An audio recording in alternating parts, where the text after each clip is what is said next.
बहुजन पत्रकार को लेकर तेज प्रताप यादव ने की आपत्तिजनक टिप्पणी, तो बसपा नेता ने भी दे डाला करारा जवाब। जी हाँ दोस्तों, आपने बिल्कुल सही सुना। मैं हूं पराग महेंद्र, आप देख रहे हैं नेशनल चौपाल। बता दें कि आरजेडी के नेता तेज प्रताप यादव ने एक पॉडकास्ट इंटरव्यू के दौरान बहुजन समाज के वरिष्ठ पत्रकार वेद प्रकाश इनको लेकर एक ऐसी टिप्पणी दे डाली जो इस वक्त सोशल मीडिया में सबसे ज्यादा सुर्खियों में है। सवाल जब पूछा जाता है शुभंकर मिश्रा, जो कि आज तक के पत्रकार रह चुके हैं और पॉडकास्ट के जरिए तमाम अनेकों अनेकों तरीके से जो सेलिब्रिटीज है, जो राजनेता है, उनसे चर्चा बातचीत के दौरान तमाम चीजें इंटरव्यू के दौरान उनसे साझा करने का काम करते हैं। उन्होंने अपने एक यूट्यूब चैनल में एक इंटरव्यू लिया जो कि आरजेडी के नेता तेज प्रताप यादव का था। उनसे जब सवाल शुभंकर मिश्रा ने किया तो शुभंकर मिश्रा ने कहा कि एक वीडियो सोशल मीडिया पर आपका एक वायरल हुआ था, जहां पर 2 मिनट के पत्रकार से जो आपने चर्चा बातचीत करने की कोशिश की और उसके बाद यह आरोप लगाया जाता है कि आपने उसको कहीं न कहीं डरा धमकाने की कोशिश की। ऐसे में जब बात सवाल किया जाता है कि शुभंकर मिश्रा के जरिए कि उनका नाम वेद प्रकाश है, ऐसे में एक बयान जारी किया जाता है तेज प्रताप यादव इनके माध्यम से, जो इनका ये कहना है कि उनका नाम वेद प्रकाश नहीं तो छेद प्रकाश है।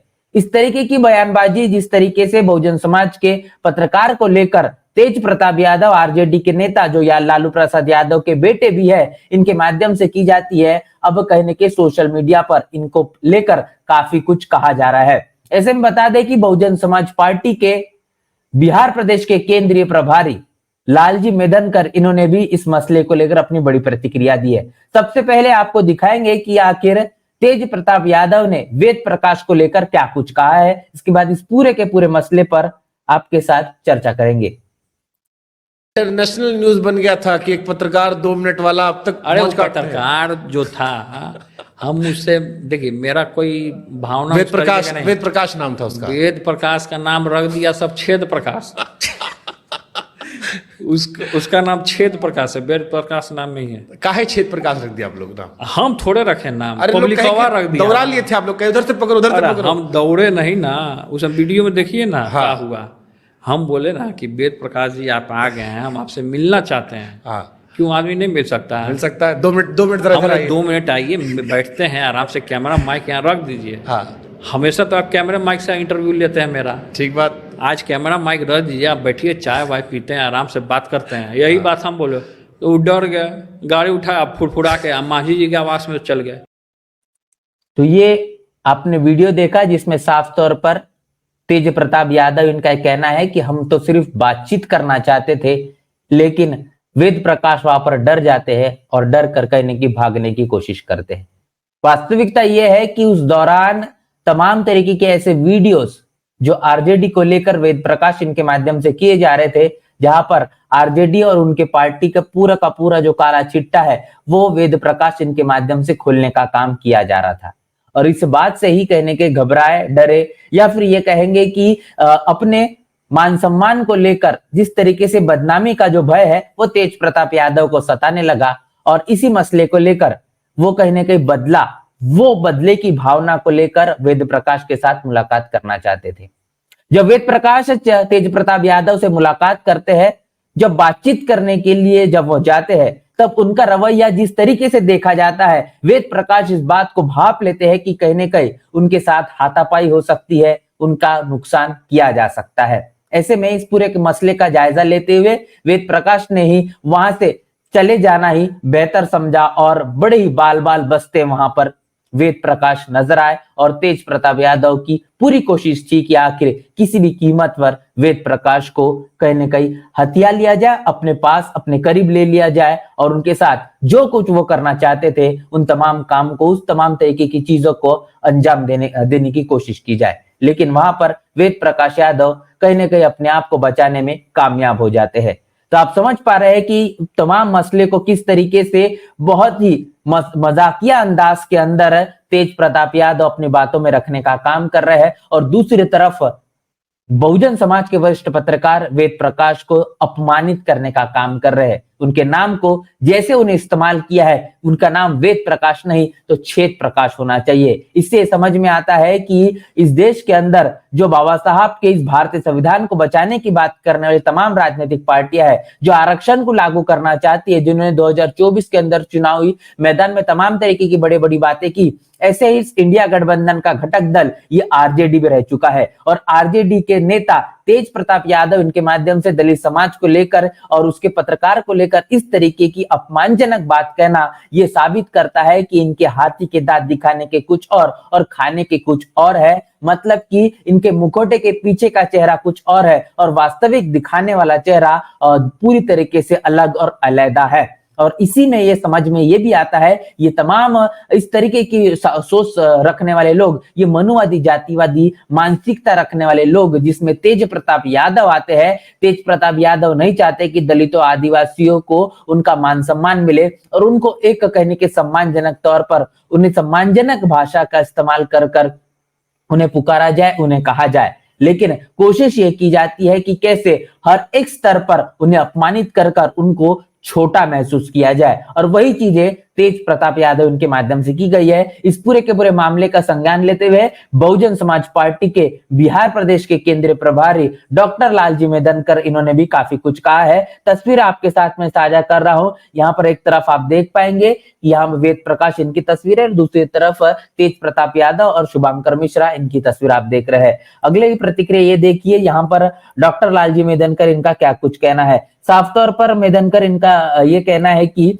दलित समाज से संबंधित पत्रकार सम्मानित वेद प्रकाश जी को अपमानित करना यह तेज प्रताप यादव की जातिवादी मानसिकता को दर्शाता है। ये लोग दलित समाज के वोट बैंक पर डाका डालने के लिए षड्यंत्र करते हैं और बहुजन शब्दों का उच्चारण करते हैं। चुनाव में संविधान के रक्षक बन जाते हैं और बाद में जब हमारे आरक्षण को समाप्त करने की साजिश की जाती है तो ये हमारे साथ नहीं खड़े होते, बल्कि हमारे दुश्मन कांग्रेस व बीजेपी के चरणदास बन जाते हैं। एक बड़ा बयान यहाँ पर बहुजन समाज पार्टी के नेता डॉक्टर लालजी मेदनकर के जरिए दिया गया है। ये बयान काफी कुछ कहता है। इस बयान की अगर वास्तविकता को आप गंभीरता से समझने की कोशिश करेंगे तो ये आप समझ पाएंगे कि दलित समाज के जो पत्रकार वेद प्रकाश इनके साथ जो अपमानजनक शब्दों का इस्तेमाल तेज प्रताप यादव इनके माध्यम से किया गया है, ये सिर्फ और सिर्फ मानसिकता को दर्शाता और बताता है कि तेज प्रताप यादव या फिर उनकी पार्टी आरजेडी कितना ही भारत के संविधान को बचाने की बात, आरक्षण को लागू करने की बात करे, लेकिन उनके मन मस्तिष्क में वही मनुवाद का कचरा पड़ा हुआ है। इतना नहीं तो ये दलित समाज को सिर्फ और सिर्फ एक वोट बैंक के नजरिए से ही देखते हैं। जब भी चुनाव आता है तो दलितों के आरक्षण, उनके जातिगत जनगणना का मसला हमेशा से ही तमाम राजनीतिक पार्टियों के माध्यम से उठाने का काम किया जाता है, लेकिन चुनाव बीत जाने के बाद ये तमाम मुद्दे धरे के धरे रह जाते हैं। इसके बाद जिस तरीके से दलित वोट बैंक पर डाका डालने का काम, षड्यंत्र रचने का काम 2024 के लोकसभा चुनाव के दौरान किया गया, उसके बाद अब एक बड़ा मसला इस देश के अंदर में तुल पकड़े हुए है, वो है SC/ST आरक्षण के वर्गीकरण का फैसला, जो 1 अगस्त को सुप्रीम कोर्ट के जरिए सुनाया गया। इस फैसले के बाद तमाम राजनीतिक पार्टियों का रवैया पूरी तरीके से ढुलमुल दिखाया गया, जिसमें इंडिया गठबंधन की तमाम राजनीतिक पार्टियां जिसमें शामिल है, खासतौर पर जिसकी अगुवाई करने वाली कांग्रेस और आरजेडी भी उसमें कहने की दिखाई देती है। तो आरजेडी हो या फिर कांग्रेस हो, तमाम राजनीतिक पार्टियों के जरिए इस SC/ST आरक्षण के वर्गीकरण के फैसले पर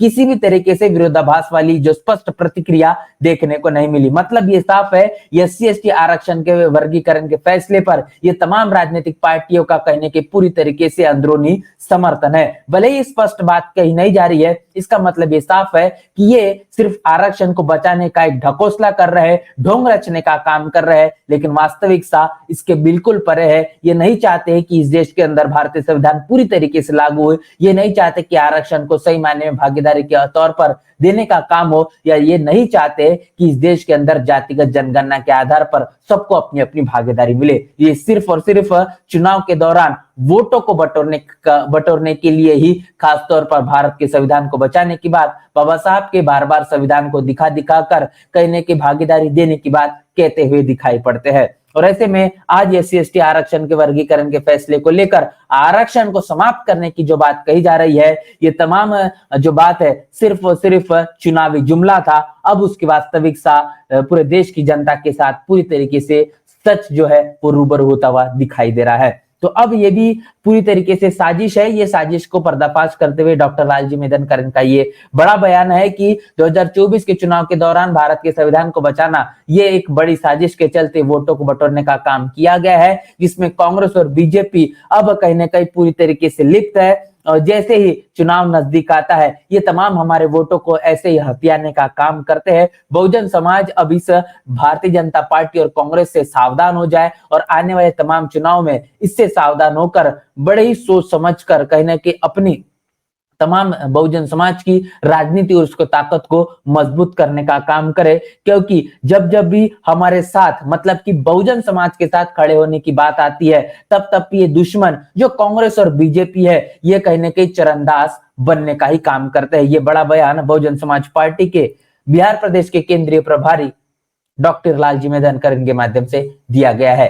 तो इससे आप समझ पाएंगे कि जिस तरीके से तेज प्रताप यादव जो आरजेडी के नेता है, इनके जरिए बहुजन समाज के वरिष्ठ पत्रकार वेद प्रकाश इनको लेकर जो तमाम बातें कही गई है, इसके पीछे की वास्तविकता क्या है, आखिर ऐसा बयान क्यों दिया गया है और इस बयान पर बहुजन समाज पार्टी के जरिए क्या कुछ उस पर प्रतिक्रिया है, इस पूरे के पूरे मसले को लेकर आपकी क्या राय है, प्रतिक्रिया क्या है, लिखकर कमेंट बॉक्स में जरूर बताएं। बने रहिए नेशनल चौपाल के साथ, मिलते हैं वीडियो में, तब तक के लिए जय भीम जय भारत।